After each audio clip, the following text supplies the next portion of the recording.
Bonjour à tous.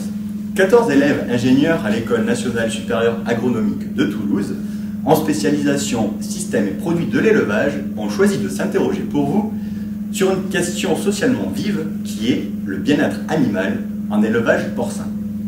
En partenariat avec le lycée agricole de Figeac, ils ont interrogé les acteurs du marché de la fourche à la fourchette. Eux-mêmes se sont efforcés d'analyser les notions et concepts autour du bien-être animal, afin de vous éclairer sur le sujet. Pourquoi parle-t-on de bien-être animal? Quelle est son évolution? Quel état des lieux peut-on faire sur cette question d'actualité? Et quels sont les leviers d'action afin d'entreprendre une transition vers des élevages plus durables?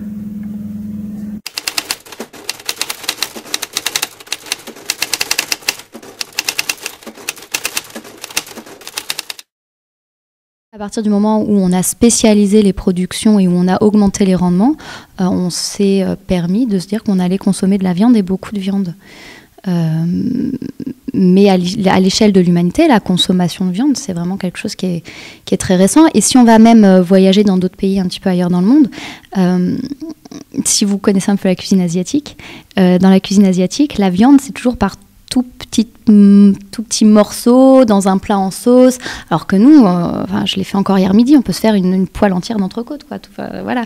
Donc on a vraiment des habitudes qui sont différentes et qui sont liées, je pense, à l'agriculture telle qu'elle s'est développée en Europe après la Seconde Guerre mondiale. C'est l'exode rural qui est lié à la spécialisation de l'agriculture.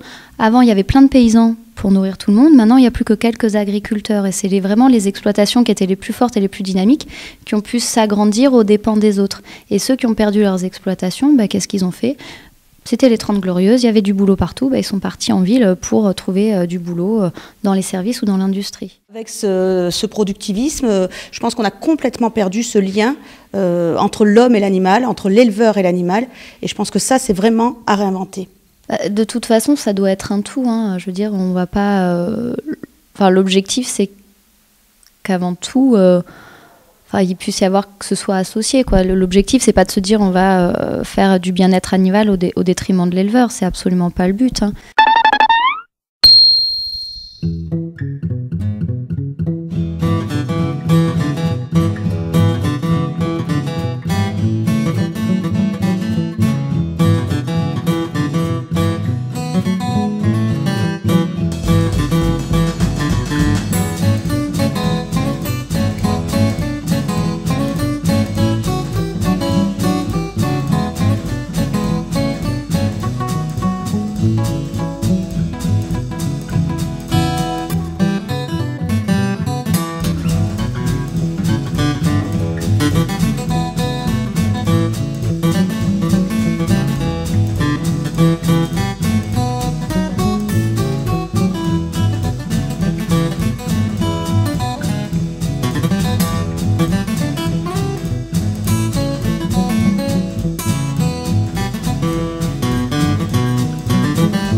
Donc vous venez de réévoquer le bien-être de l'éleveur. On a vu qu'il y avait pas mal de réglementations qui étaient arrivées assez récemment par rapport à l'élevage de porcs, notamment les réglementations qui sont relatives à la protection des porcs en élevage porcin.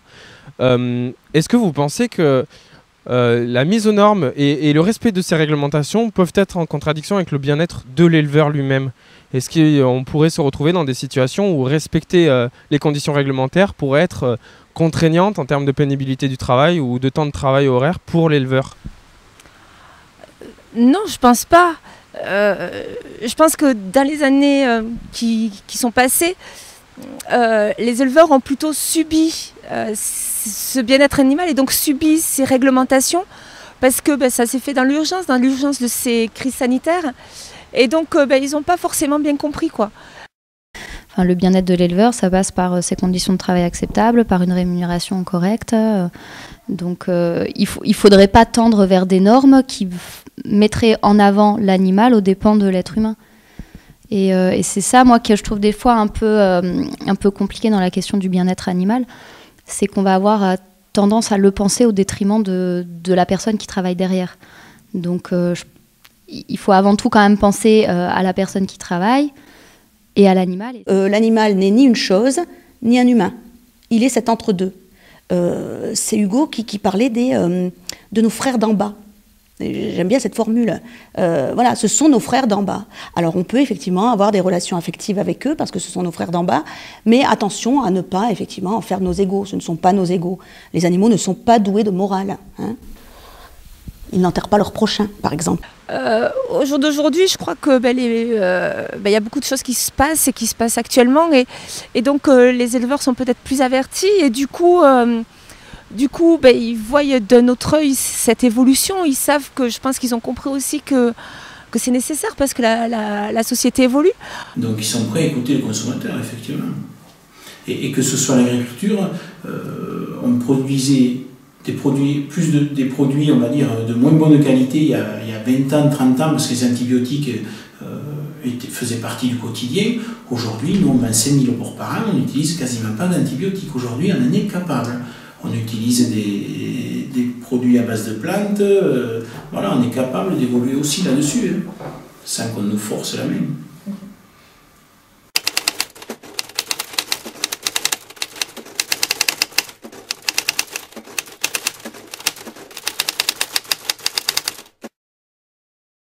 Des systèmes idéaux, ça n'existe pas, parce que sinon tout le monde le ferait, parce que tout ne s'adapte pas partout.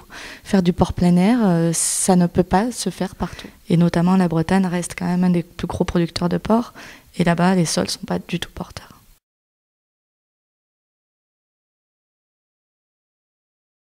Je suis plutôt négative, d'élevage intensif, de mauvaises conditions d'élevage et d'abattage. En fait, il y a deux sortes d'élevage. Il y a l'élevage, on va dire, dans la campagne. En tout cas, je trouve ça plus respectueux. Et l'élevage intensif qui est beaucoup plus, on va dire, on reste dans le thème animal.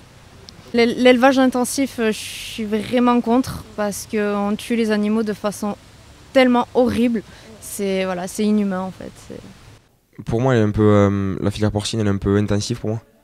Je trouve que c'est un peu, par rapport à d'autres productions que je connais, c'est intensif pour moi et je pense qu'on pourrait l'améliorer. Il y a beaucoup d'élevage de porc en Bretagne, avec de l'intensif, de l'extensif. Alors l'extensif, c'est comment dire, en liberté. Intensif, c'est dans des c'est cloisonné quoi.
Alors j'en ai une image à travers celle de l'exploitation de mes cousins à l'Aveyron, qui élève 400 cochons à la fois dans un grand hangar. Mais lui, il ne mange jamais ses propres cochons, il achète les siens aux voisins qui les élèvent 2 par 2 et par conséquent sont certainement de meilleure qualité.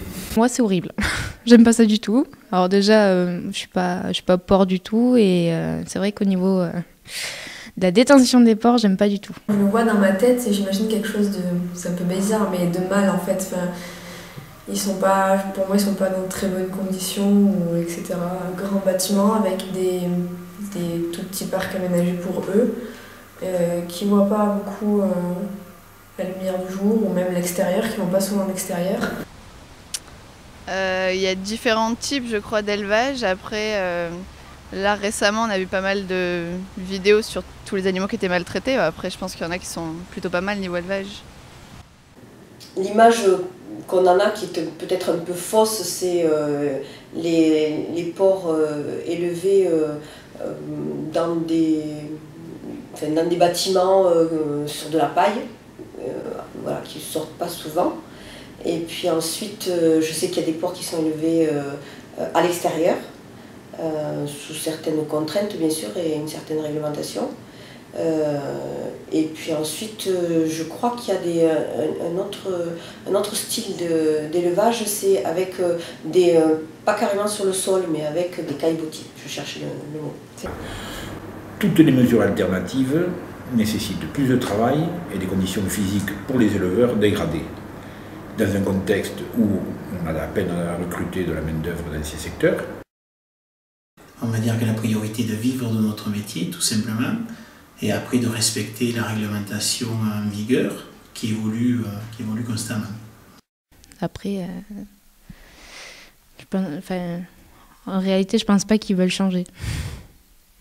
Je pense aujourd'hui que ce qui fait souffrir l'éleveur, c'est cette perte de sens. Et je pense qu'à partir du moment où on trouve du sens dans son travail, on ne souffre plus. Quand on s'installe en élevage porcin, il y a un certain confort de travail. Alors attention à ce que je dis.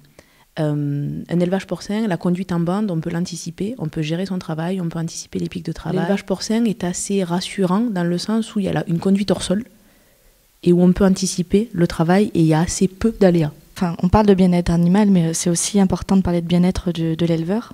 Un éleveur, travailler dehors sous la pluie et par temps et par vent, c'est quand même pas facile, quoi. Un porc qui est sous la pluie tout le temps, c'est pas non plus agréable pour lui. Moi, je m'imagine la situation inverse. On met un humain dans une cage, c'est vraiment méchant, enfin, ça se fait pas. Parce qu'enfermé dans le bâtiment, c'est pas génial quoi, pour les animaux.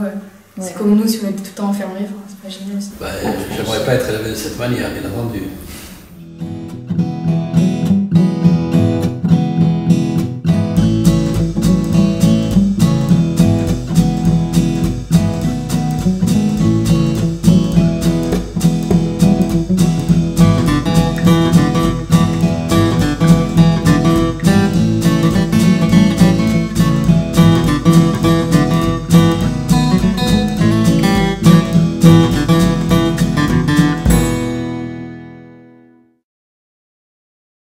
Peut-être que l'animal souffre, c'est possible. On peut pas essayer de savoir le taux de souffrance. Cette idée que l'animal est égal à l'homme, et là aussi c'est une dérive. Tu parlais d'anthropomorphisme, effectivement, il faut faire très attention à ça, c'est-à-dire qu'aujourd'hui on tombe très vite dans l'irrationnel.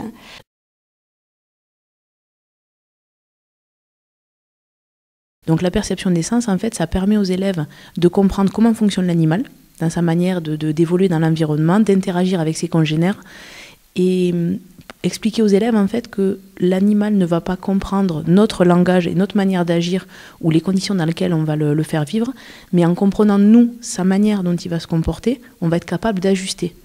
Les jeunes qui sont dans la filière agricole, les parents, les grands-parents, qui sont un peu en vase clos, quoi, on va dire. Eux, quand on parle de bien-être, au départ, c'est une réaction très négative au départ. C'est mise aux normes imposées, c'est investissement imposé, on s'en sort pas. Par contre, un jeune qui n'est pas issu du milieu, lui, voilà, il a un autre regard. Il a un regard plus lié au regard du consommateur, de la personne X qui ne connaît pas le milieu agricole.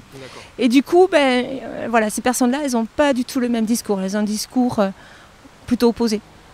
Quand on a des élèves réfractaires, il y a un deuxième argument pour le bien-être animal. Un animal qui est bien, il produit plus, donc tu gagnes plus de sous. Et là, on a rallié la totalité des élèves. On n'a pas de bonne performance zootechnique sans bonnes conditions d'élevage. il y a des cahiers des charges très précis qui doivent être respectés, la souffrance animale doit être prise en compte, et ce qu'on voit est absolument inadmissible. Ce sont des fautes professionnelles, des salariés qui doivent être sanctionnés, c'est tout. Au nom d'un élevage intensif, au nom d'une surconsommation et de gain de productivité, on ne peut pas tout accepter, même sur, à mon avis, même sur un animal à un moment donné qui est destiné à la consommation. C'est l'abondance de viande de basse qualité, toujours moins chère, qui fait qu'on mange de plus en plus de viande et qu'on génère de plus en plus d'animaux, de souffrance. Si on n'avait pas cette demande, il n'y aurait certainement pas d'élevage intensif. Ça n'aurait aucune raison d'être. Voilà, donc j'essaye de ne pas faire le lien et de ne pas culpabiliser. Je ne retrouve pas forcément ces clichés dans la tranche de pâté, quoi. Voilà. C'est vrai que voilà, je ne me suis jamais vraiment posé la question, je me suis vraiment attelé dessus. Okay. Voilà, pour pas m'empêcher de manger du pain, on va dire.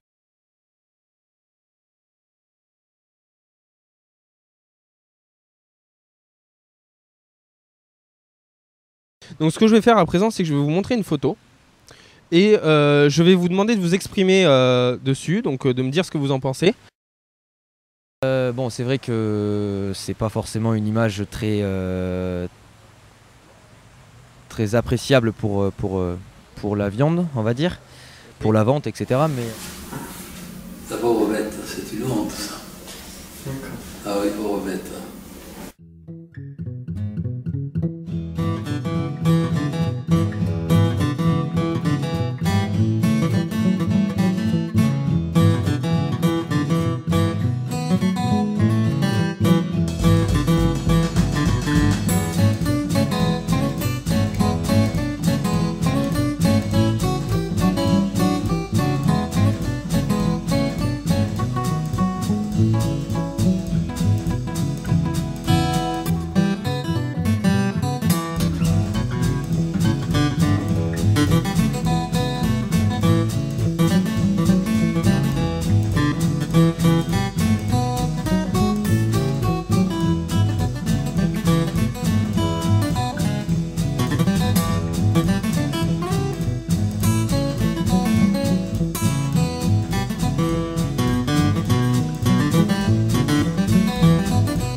S'ils l'ont fait, c'est que c'était logique. Et est-ce qu'il y aurait mieux? Oui, il y a toujours mieux. Quoi qu'il arrive, il y a toujours une meilleure solution.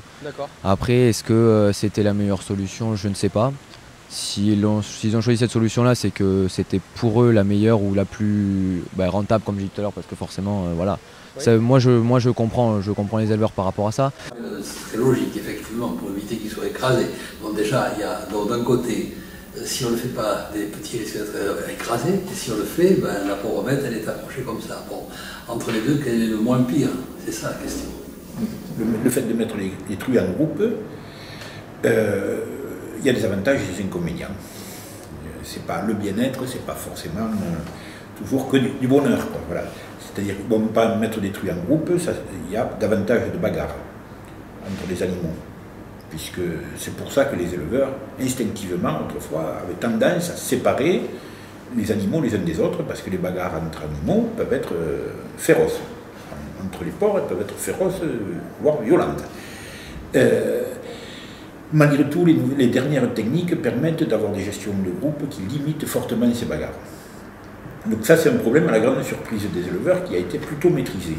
Par contre, on voit apparaître de nouveaux types de problèmes auxquels on ne pensait pas. Par exemple, on en parlait encore hier avec les vétérinaires, des recrudescences, leptospirose en élevage porcin. Donc, se traduit essentiellement par des problèmes de fécondation dus à la mise en groupe. Parce que les animaux se contaminent plus facilement que quand ils étaient bloqués. Et donc aujourd'hui, il n'y a pas de solution pour lutter contre la leptospirose bien terrible. Et en plus, la leptospirose est une zoonose, c'est-à-dire qu'elle est possiblement transmissible à l'homme.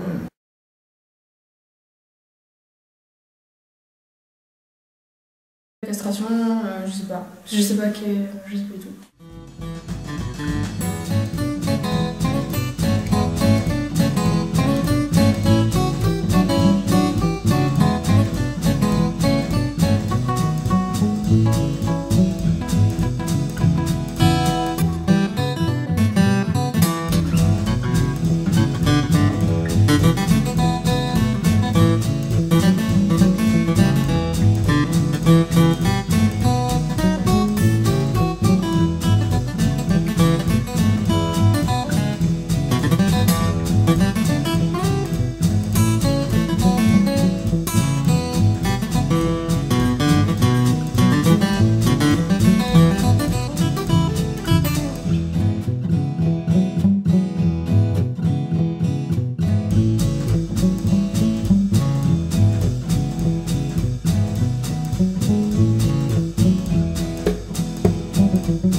Assez bizarrement, tout le monde est persuadé qu'on castre en élevage pour augmenter les bénéfices, la croissance des animaux.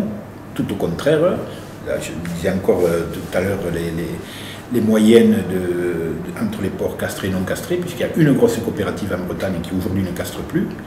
Et effectivement, ils ont des gains économiques forts, c'est-à-dire qu'en élevage, on sait que de castrer, les cochons perdent 2 points de muscle, donc ils sont plus gras, donc c'est moins bien payé puisque l'éleveur est payé en fonction de son taux de maigre, et les cochons poussent moins vite quand ils sont castrés.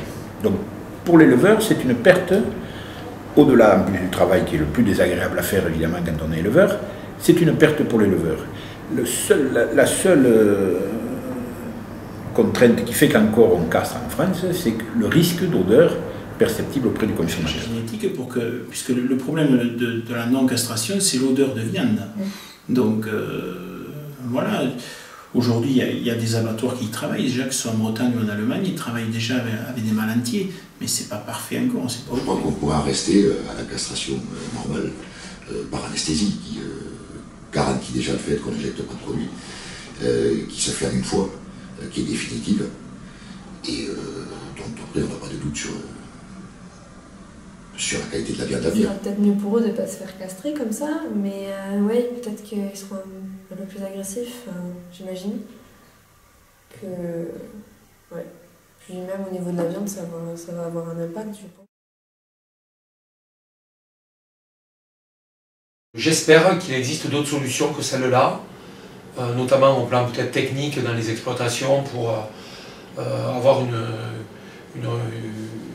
surface, une superficie pour les animaux qui est peut-être plus grande, une rotation dans différents espaces, de manière à ce que les porcelets peut-être ne soient pas toujours dans un espace extrêmement réduit et ne soient pas hyper concentrés. J'espère qu'il existe d'autres solutions techniques que celle-là.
Ah, parce qu'un porc, ça joue?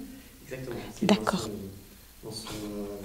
Les jouets, pour te dire, on a fait quelques essais de jouets divers et variés, parce que théoriquement, il faut qu'on s'équipe réglementairement. Mais avant de le faire, on essaye plusieurs types de jouets. Il n'y en a aucun qui m'a encore convaincu, je crois. Mais vous voyez quand même que ça apporte un plus, ces jeux, ils jouent avec... Non, pas ni plus ni moins. Franchement, pas ni plus ni moins. Non. Ben, en fait, nous, on ne l'a pas vu, même quand on les a sortis, il y a 2 ans, on les a sortis à la Forexpo. On avait fait à Figeac une Forexposition, donc les porcelets étaient sur paille parce que visuellement, c'était plus agréable pour les visiteurs.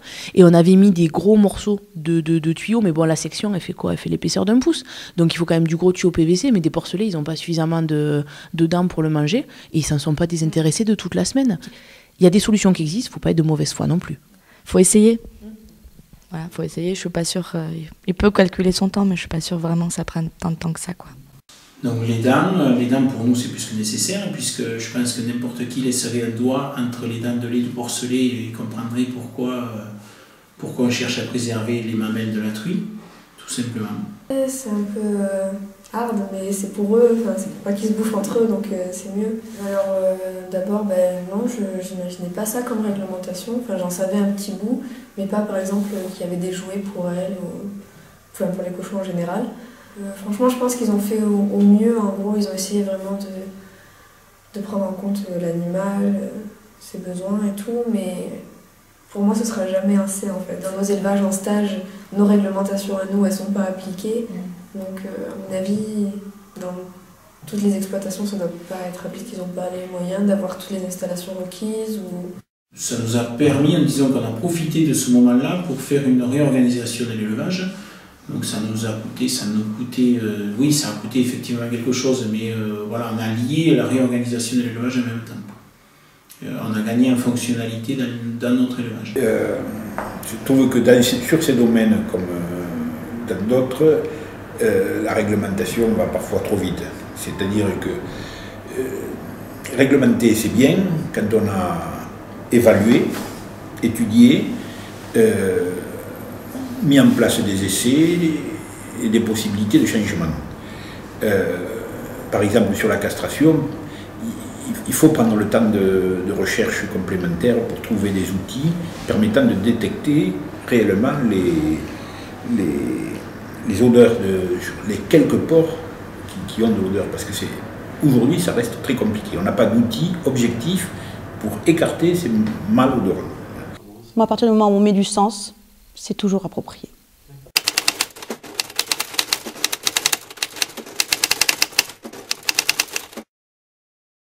Impact à tous les niveaux. Je pense qu'il y aura un impact, un impact environnemental, un impact éthique, un impact économique. Après, il faut aussi repenser du côté des consommateurs, effectivement, parce que si vous leur proposez effectivement une viande issue d'un animal qui a été bien traité, mais au risque qu'il présente sous la forme viande des senteurs, comme vous m'en avez parlé, effectivement, il faudra peut-être revoir aussi, je ne sais pas moi, rééduquer peut-être le goût aussi des consommateurs, parce qu'on est sur des habitudes, peut-être qu'on n'a pas l'habitude du sauvage. Voilà, je ne sais pas. Tout à réinventer finalement. Et les éleveurs qui prennent soin de leurs animaux ou alors même qui cultivent bien leurs terres, qui font ça, on va dire, à l'ancienne, ouais, sont beaucoup plus bloqués que d'autres éleveurs qui utiliseraient moins de moyens pour mieux s'occuper de leur bétail. Les consommateurs ont à voir, l'État pourrait quand même aider au niveau du changement sur les éleveurs, et les éleveurs, ils font ce qu'ils doivent faire. C'est compliqué pour eux aussi de changer leurs normes si personne ne les aide derrière, et si aussi les consommateurs en demandent plus et toujours plus, et si tout le monde s'unit et justement montre que ça pourrait fonctionner justement à l'État pour qu'il se bouge un peu, ça pourrait fonctionner aussi. Il y a différents modes de fonctionnement, mais après, ça dépend des gens, quoi. Ça dépend si tout le monde est d'accord avec ce point de vue ou pas. Que ce soit un élevage de porc, ça reste la production la moins aidée. Et ceci dit, ça nous a rendu service, puisque ça nous a appris à être technique, pointu. Donc voilà, c'est pour ça que j'arrive à dire que l'agriculture en général, on est victime, l'agriculture française est victime des subventions, même l'agriculture européenne.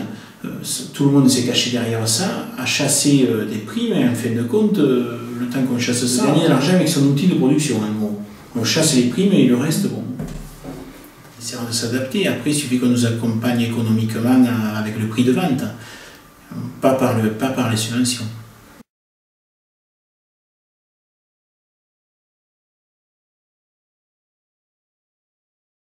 Je pense pas, parce qu'après, non, je pense pas. Non, je serais peut-être pas d'accord pour que le consommateur paye encore ce surcoût, quoi. Je voudrais que ça personnellement...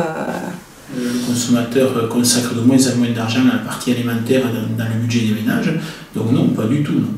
Une minorité, effectivement, on vous dira, moi je supprime, mais une minorité. Et d'ailleurs, on s'en aperçoit chaque année, le budget des ménages baisse pour l'alimentaire. Donc moi, à titre personnel, manger moins de porc et un porc de meilleure qualité, oui, plus cher, c'est évident, puisque dans le cahier des charges, c'est complètement différent, mais ce que je vous dis là, je l'applique à toutes les viandes. Le porc, quand même, qu'on peut acheter, notamment dans la grande distribution, est quand même la viande la moins chère en termes de prix au kilo. C'est une viande qui est assez peu onéreuse, mais personnellement, moi je préfère manger moins souvent de la viande, mais manger de la viande de qualité, que d'en manger plus souvent dans la semaine. Donc à partir de ce principe-là, ça ne me gêne pas, par exemple, d'avoir un coût de revient supérieur entre 15 et 20% par rapport à ce qui peut être actuellement pour des porcs, mais être sûr quand même de manger un porc dont certaines règles éthiques et certaines règles d'élevage ont été respectées. Franchement, c'est pas gênant. Le rôle de l'État, il est non pas sur l'aide à mettre la main au portefeuille, mais plutôt sur l'aide à la communication. Dans cette formation, on n'entend pas parler, donc on n'en sait rien. Après, de temps en temps, par exemple, ici, moi je suis sur l'autre, donc quartier Rouergue, sur France 3.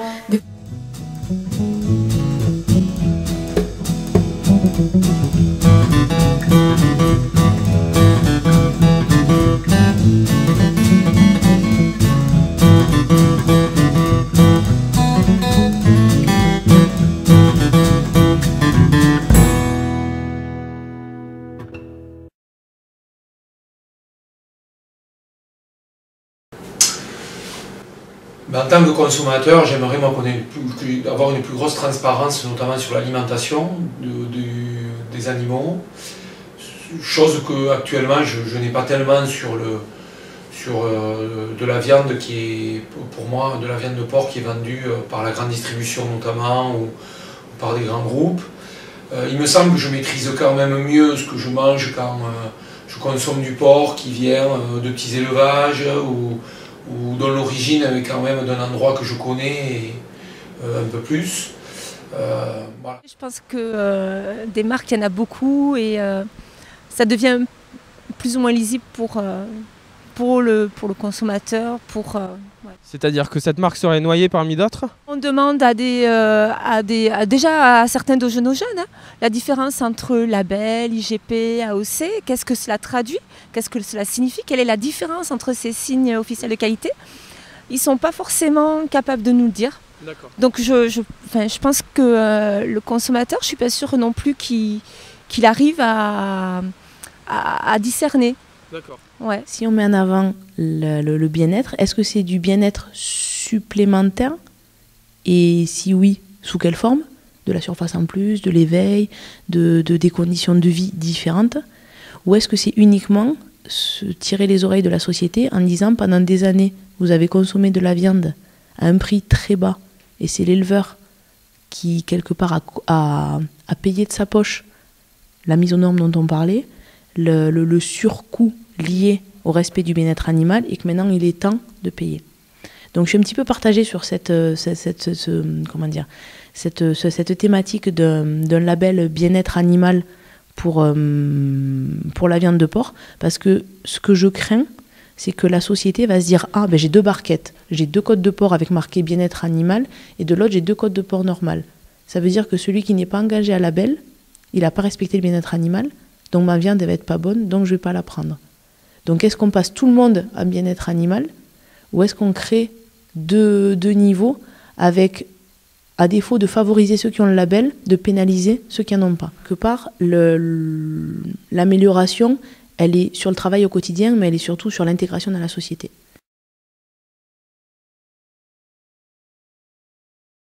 C'est que si l'agriculture française, on la conteste constamment, l'agriculture va disparaître et ça viendra d'ailleurs. Que le consommateur ne soit pas contre l'évolution de l'agriculture d'aujourd'hui. Les agriculteurs sont comme tous les citoyens, ils ont envie d'évoluer, d'avoir une vie sociale. Donc voilà, l'agriculture à gros volume, c'est un regroupement souvent d'exploitants et qui fait que effectivement ça fait des gros volumes, mais c'est un regroupement d'exploitants. Voilà, tout simplement que le consommateur ne soit pas contre l'évolution de l'agriculture. Il faut de toute agriculture, de la petite, de la grosse, il faut de tout.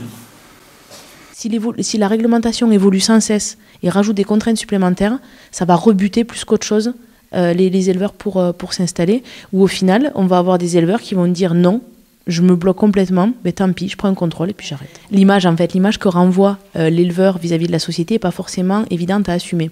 Et nous, par contre, notre boulot en tant que formateur, c'est d'expliquer aux jeunes qu'on peut s'installer en port, on peut avoir un métier qui soit agréable, dont on peut être fier, qui soit ergonomique, parce qu'on parle de bien-être animal, mais il y a aussi l'ergonomie pour l'éleveur.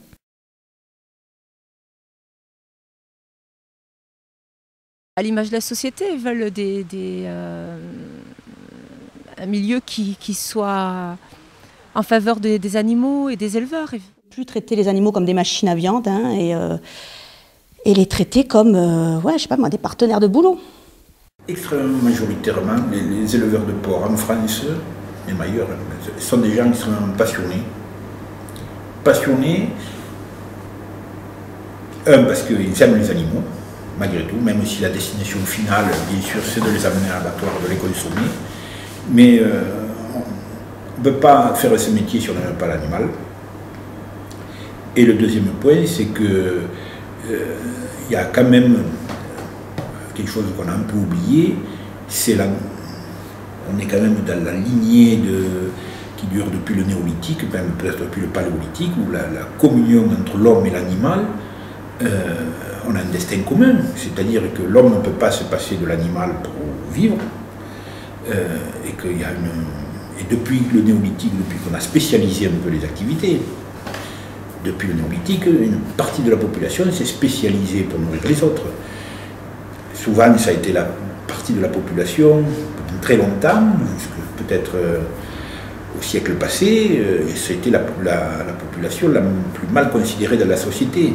Et pourtant, je trouve que c'est celle qui fait la partie la plus noble, nourrir les hommes, pour qu'ils soient en bonne santé, qu'ils aient mangé à leur faim. C'est quand même d'une noblesse absolue. Première mission de l'agriculture, c'est quoi? C'est nourrir. Deuxième mission, c'est quoi? L'entretien des paysages. Les animaux sont très importants, il ne faut pas l'oublier. Donc on va peut-être consommer moins, consommer mieux, mais non, on a besoin des animaux.